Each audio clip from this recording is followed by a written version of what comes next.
पर्बत जरा जे मोनसे जोंहा एमएलए समष्टि जानो थांगासिनो दं बिनि रायजो राजाफ्रा दिनै मोनसे नागरिक सभा खुंदों। बे नागरिक सभायाव जोंखौबो लिंहरदों। बे नागरिक सभाखौ खुंनायनि जाहोनानो जाहैबाय जे पर्बत जरा जे मोनसे समष्टि जानो थांगासिनो दं बेखौ जोबोद मोजां मोनदों रायजो राजाफ्रा। बेखौहाय बिथांमोना वेलकाम खालामदों आरो बिथांमोना जोंनि बिटिआर ओनसोलाव गासै 12थाल' एमएलए समष्टि दंमोन आगोलाव दा 15था जाबाय। बेखौ जोबोद गोजोननायजों बिथांमोना बरायदों आरो बिथांमोना इलेक्सन कमिसन अफ इन्डियाखौ गोजोननाय बावदों। दा बाथ्राया जाहैबाय जोंनि बिटिआर ओनसोलाव मोननै लकसभा समष्टि जों डिमान्ड होदोंमोन। मोनसे क'क्राझार, गुबुन मोनसे जाबाय उदालगुरि। दा क'क्राझारा जाबाय, एसटि रिजार्भबो जाबाय, बेनि थाखाय जों जोबोद गोजोनदों। दा उदालगुरि मोनसे समष्टि जोंहा जानांगौ। बिटिआरनि सिंनि एमएलए समष्टिफोरखौनो लानानै जोंना उदालगुरि समष्टिया जानांगौ। बेनिनो रायजोफ्रा दाबि दैखांदों। जोंनि इपिपिएल हानजाया 27 मार्च 2023 मायथाइयाव जेब्लानाखि रेडिसन ब्लु हटेल गुवाहाटीयावहाय जों इलेक्सन कमिसन अफ इन्डियाखौ हियारिंनि समाव लोगो हमदोंमोन, अब्ला जोंनि सेथि दाबियानो जादों जे जोंनि बिटिआर ओनसोलाव मोननै लकसभा समष्टि जानांगौ, मोनसे क'क्राझार, मोनसे उदालगुरि।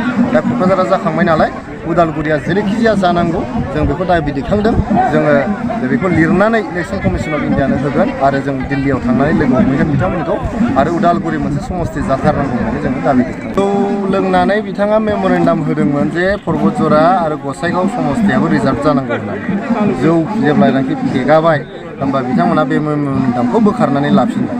नङाबालाय मोनसे रेसपन्सिबल पलिटिकेल पार्टिया, मोनसे एथ' दायित्व गोनां मोनसे राजनितिक हान्जाया साना हौवा मेम'रेन्डामखौ लिरनानै माबोरै होखो? बेबो इलेक्सन कमिसन अफ इन्डियानो। बे गथ'साफोरनि खेला गेलेनाय नङा, बेथ' ओरैनो नोंजों आंजों खेला गेलेनाय नङा, जंखायलायनाय नङा। बिथांमोना लिरनानै होदों जे उदालगुरि आरो क'क्राझार मोननैबो लकसभा समष्टिया रिजार्भ जानांगौ आरो गसाइगाव आरो पर्बत जरायाबो रिजार्भ जानांगौ होननानै। जानांगौ नालाय जानांगौ। बे डिमान्डखौ बिथांमोना स्टेन्ड लानांगौमोन, जे डिमान्डखौ बिथांमोना इलेक्सन कमिसन अफ इन्डियानो हरखाथारबाय। दा नोंथांमोना मिथियो बिपिएफ हान्जाया बा हाग्रामा महिलारि बिथाङा गुबुन जेबो खामानि गैला। दा बेबायदिनो गायनाय फुनाय समाव रायजो राजाफोरखौ आन्दलन खालामनो लांनानै थगायफ्लानानै मोनसे मेम'रेन्डाम होयो आरो बिनि अखानायै बेखौ बोखारनानै लाखियो।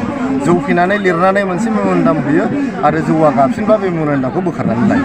बेबायदिजोंथ' आरो रायजो राजाफोरखौ थगायनो हानाय सम गैला। रायजो राजाफ्राबो दिनै रोंनाय रानाय जाबाय, रायजो राजाफ्रा बुजिनो हानाय जाबाय, बयबो मिथिनो हानाय जाबाय। 17 बोसोर जेसेबां थगायनानै जाबाय आरो थगायनानै जानायनि सम गैला दा।